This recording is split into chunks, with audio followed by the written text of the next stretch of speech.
New Age is cannon fodder for secret dark occultists use hermetics. Says list all the bad things they want you to think are bad, and same with the good, money, passive. I can't remember what I was thinking exactly when I wrote this down, but I remember having the thought, and it was talking about listing the things that they say is bad, or things that you should do, things that you shouldn't do, things that you shouldn't do. Power corrupts you. Money corrupts you. Material things corrupt you. So those are like, these are things that they want you to believe. Don't buy into the material world. This is New Age. You don't want to gain power. You don't want to rule over people. You don't like hierarchies. Like no one above anyone else. And the thing with the dark side is that it manipulates the truth. It gives you just enough truth for you to feel it on a subconscious level, because we know subconsciously we know truth. So it gives you enough to trigger that, but it doesn't. But then it twists it. So for example, money corrupts. Yes, money does corrupt, but money can also purify. Remember, this is why I have written in the notes to use hermetics when it was said, Keith, make sure you have them run hermetics instead of this New Age jargon, and this is why. Yes, money corrupts, but it also purifies. Money is a form of energy, and because it's energy, the more you get of the money, the more energy you have. Now, energy's role is to power things. It gives life to things. So if you have, say you have some dark things you haven't worked out, or say you have some shadow aspects that you haven't worked out, that's a ticking time bomb. And when the money comes in, and it which is energy, and the energy fuels, meaning it brings to life. The energy brings to life those things that you haven't worked out. It will exemplify those shadows inside of you. So if you are on a fast track to hell, money will get you there a lot faster. If you are on a fast track to heaven, money can get you there a lot faster. Not that it's good or bad, but it's like anything. It's like having more food. Like what kind of food are you gonna have? That's like saying, does food corrupt? Like, no, food, it can corrupt if you eat the wrong kinds of food, but it can also purify if you eat the right kinds of food. Same thing goes with water. Same thing goes with lovers. Same thing goes with ideas, philosophies, and ideologies. Like that's the perversion, right? That's giving you enough truth to get you invested, to get you believing, and then they spin it. So that's like more money. And power goes the same way. Oh, more power corrupts. It can. But here's, this is just a hypothesis of mine. I can't quite call it a theory. I don't know if I have facts on it. But when you create a whole, like the people on top, right? The Big Brother, the Illuminati, whatever you want to call it, that everyone agrees is there regardless of like whether you're a hardcore Christian or you're a pagan. Like everyone knows that there's unknown entities behind the veil pulling strings on the world for the most part. Now, if I were in that position and I didn't want to lose that position, I would tell everyone else, and not even tell them, I would make them think it's their own idea, New Age movement. I would make them think that it's their own subconscious mind telling them, oh, you don't want money, you don't want power, you don't want extreme success. Like, no, that corrupts. Leave the power and money and control to the corrupt class. You don't want it, because you'll become corrupt, and you don't want to become corrupt. You want to be pure. So relinquish all your material things. It's bad. Relinquish all thought of desire and forward movement. It's all bad. I can't buy that. I know, though, that's kind of a slap in the face to like myself, to Buddhists or New Age, all spiritual people, like and myself included, as far as what I've thought were my own ideas. But what I've thought were my own ideas about money is bad or power is bad was stuff that I learned when I was, 16 to 25, my early adult years, which is when we're most programmable, right? For me, that was the secret sort of era. And it's like, yes and no. Yes and no, but the difference between yes or no is when you break it down to the microcosm. So this is how you answer that question of, yeah, there's no such thing as good or bad, but good and bad decisions exist. So how do you determine that? Well, you just look down to the microcosm and you say, is this necessary for what I want? If the answer is yes, then do it. If the answer is no, then don't do it. And even if you ask that question and you go, actually, this isn't necessary for the trajectory of my life, for my values. This decision actually doesn't line up with anything. Though I want to do it, I'm not going to do it because it's not getting me there. That's an objectively speaking bad or good or bad decision when you've taken that into consideration. And even if you don't, even if you do it anyways, even if you know it's bad and you still do it, at least it's your choice, right? Like if you're gonna do bad good. At least be in control of your own life, even if you're fucking it up, right? Because if we're control of our own life is sort of step one. It's like, all right, learn how to make a decision for the love of God. Learn how to make a decision using discernment and intuition at will. Blend both that masculine and feminine. Learn how to blend those two together and make a choice, and make a confident choice that you're not going to look back from. That's step one. Step two is, okay, now that you've learned how to make choices, how to make decisions quickly and with confidence, now let's reel them in a little bit. You've made some good decisions, you've made some bad ones, but I'm just happy you're fucking making decisions for yourself. That's what your higher spirit's saying. Hey, I don't care if you go to the dark side, homie. I don't care if you got a lightsaber Yoda in half. Just please make sure the decisions are yours. The goal is to be Yoda, but like, let's be real. We live in something called experience, and there is always a dark to the light. So like, by default, you're gonna have people slipping into the crevices. But whatever. Just anywho. So we'll go on. The money. I have written down your passiveness, and I think I wrote down passiveness as being a bad thing in terms of like Jesus and turn the other cheek and Buddhism. My comment on that, I think when I said passive, reminded me of the movie Yes Man, that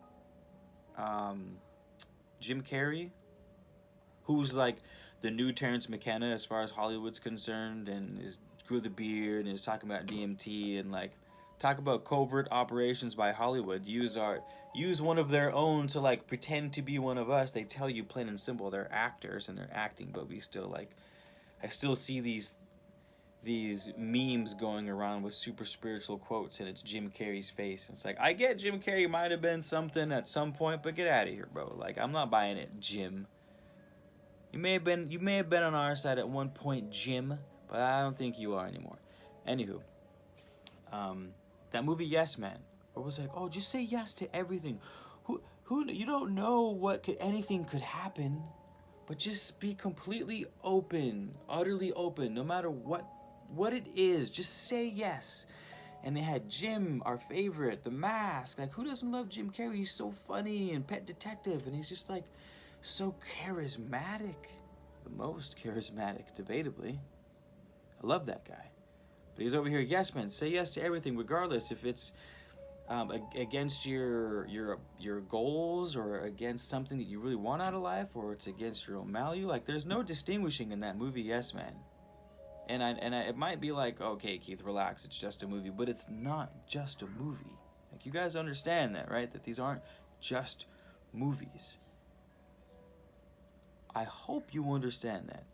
It's entertainment.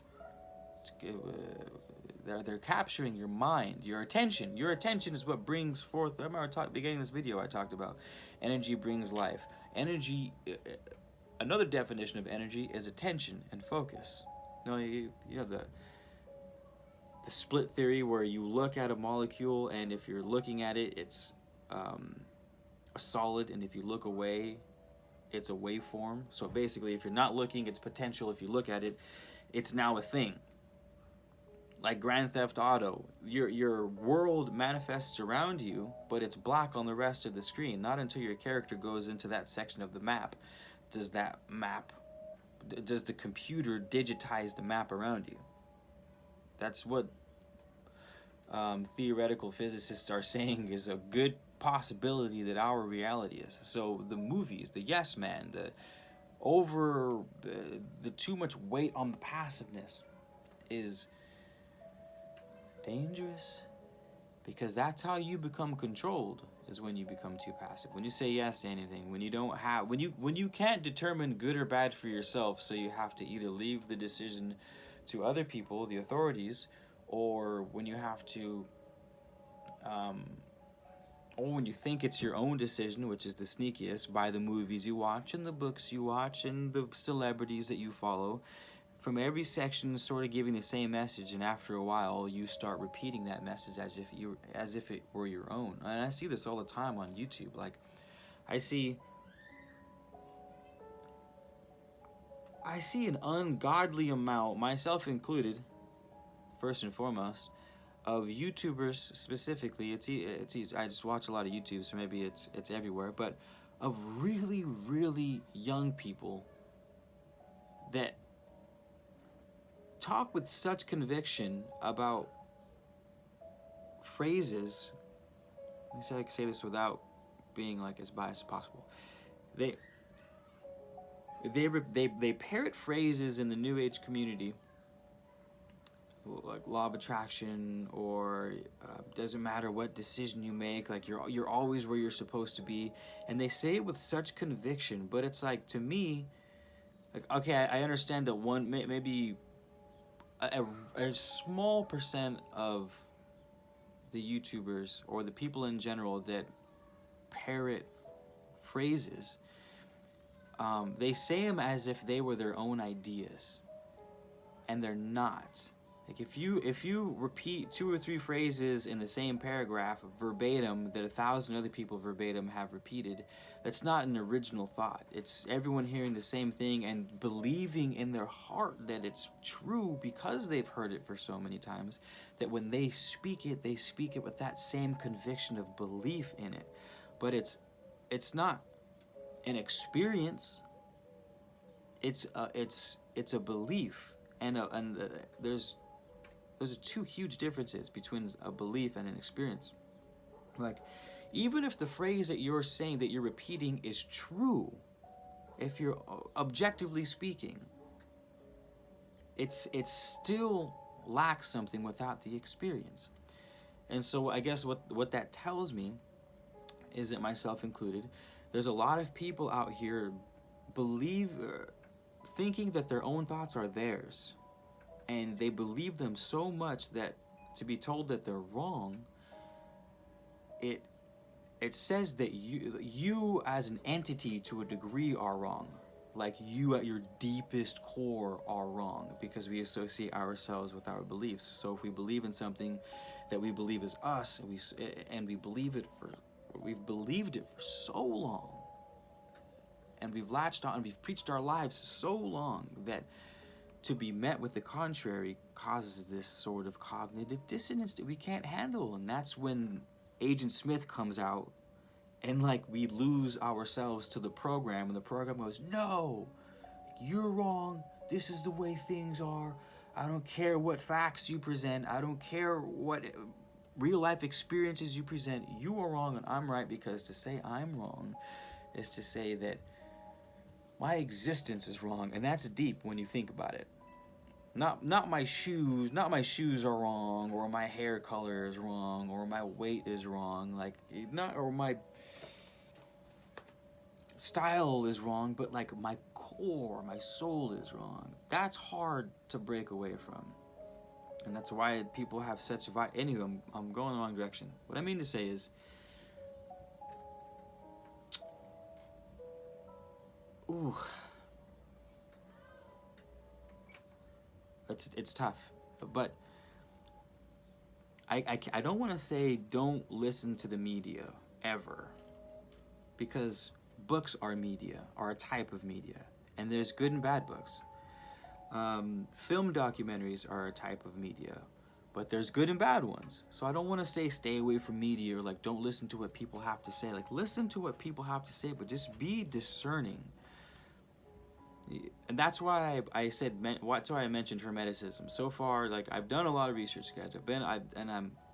I've done my best to be even overly critical at times. I feel like with a subject as etheric as the one that you and I spend most of our time in, that it's really important to make sure that we're using discernment for the ideas that we're accepting as us. I'm not saying to get rid of your beliefs, because beliefs are fucking powerful. It might all start with a belief before you can actually manifest the experience. Who knows? But the point is, you got to make sure that those beliefs are useful. Make sure they're useful. Make sure they're meaningful. Make sure that you're not just repeating them, but you've experienced them to some degree. You felt them to some degree. You've like lived them to some degree. You've scrutinized and criticized and sort of tried to apply that same belief in the outside world, outside of yourself, and found it to still be true in multiple situations. Hermetics. Because it's not about good or bad. It's not about gods and goddesses. It's not necessarily even about symbols, though there's symbolism in it, but it's not even about symbols. It's fucking black and white. It's literally, it's like a nuts and bolts. When you go to put up, I bought a greenhouse the other day, and it came with instructions. It wasn't a booklet saying fucking the greenhouse doth shine sun on 17 and 24 rivers wide. And like, what the fuck does this have to do with putting up a tent, bro? It's symbolism. You gotta figure it out. It's like, no, fuck that. I just want to know how to put the tent up. Can you give me a step 1 through 6? It's like, no. When my greenhouse came, it was step 1. Make sure all the pieces are there. Step 2. List all the pieces and separate them so you have them in order of completion. Step 3, attach all the T's marked T to the poles B marked B, and that's it. You follow the steps, you get there. And that's what I like about the Hermetic philosophy, is that it's nuts and bolts. It's not judgment, it's not good or bad, it's not facetious, it's not saying good or bad, but actually we want to do good things, but we'll just say there's no such thing as good or bad, but the point is to be good. It's not even that. It's just straight up balance. It seems to be the most balanced form of concise, meaningful, timeless information that I've come across. Read it 2 or 3 times. Listen to it. There's a bunch of audiobooks on YouTube. Listen to it a bunch of times. Read it a bunch of times. It's only a couple hours long as an audiobook. It's pretty short and it can be a bit dry, but it's easy to understand. You know what I mean? The reason why it's dry is because it's straight to the fucking point, which is actually a good thing in this case. So if you're reading it or you've been like, oh, it feels a bit dry or something, like, one, maybe you're not ready for it. Because when I first read this, I wrote a book on it. That's how astounded I was. I read this and I thought, I'm writing a book. And I wrote a book and I published it. That's how important this book was to me. That's how important the information was to me. And it lets me see things like, hey, just be passive, and everything will work out. Just let the universe guide you. Meanwhile, the other side is going, the universe is answering your call. It's just mirroring your actions. So I'm thinking, how can it both mirror your actions, but you're supposed to let it completely guide you? To mirror something is to reflect it back to you. That means it started somewhere else. It started with you, hit the mirror, and came back to you. So how can the universe both mirror you, but it's also supposed to guide you? With the claim that it doesn't matter what the choices you make, like where you are is where you're supposed to be. Like, just go with the flow. Just let the universe guide you. See what I'm saying? It's 2 completely contradicting philosophies in the same school of thought. I know you guys have heard both of those before. I know you've heard the just go with the flow idea, and I know you've heard of the universe acting as a mirror idea. And those are 2 completely contrasting ideas in the same school of thought, which is fucking wild when you think about it. So, well then, Keith, how do you go forward? Again, each decision, each situation, you should combine both your intellect, your logic, with your intuition and your heart and your sort of gut feeling. Both of those, masculine and feminine. And in any situation, don't be ridiculous. Not like, am I gonna pick up the fork with my right or left hand? Like, let's not be ridiculous. Go about your life, be on autopilot for the most part. We want to be able to enjoy ourselves. But on crucial decisions, crucial happenings and whatnot, we definitely want to make sure that we're taking things into serious consideration, if you will. Good luck and Godspeed with that. I'm still trying to figure it out. So if you do figure it out, let me know. Until next time, if you're new, subscribe to the channel. Thanks for leaving comments. Thanks for liking the video. Thank you in general. Check out the mushrooms. Until next time, peace out, you guys. Thanks for being here.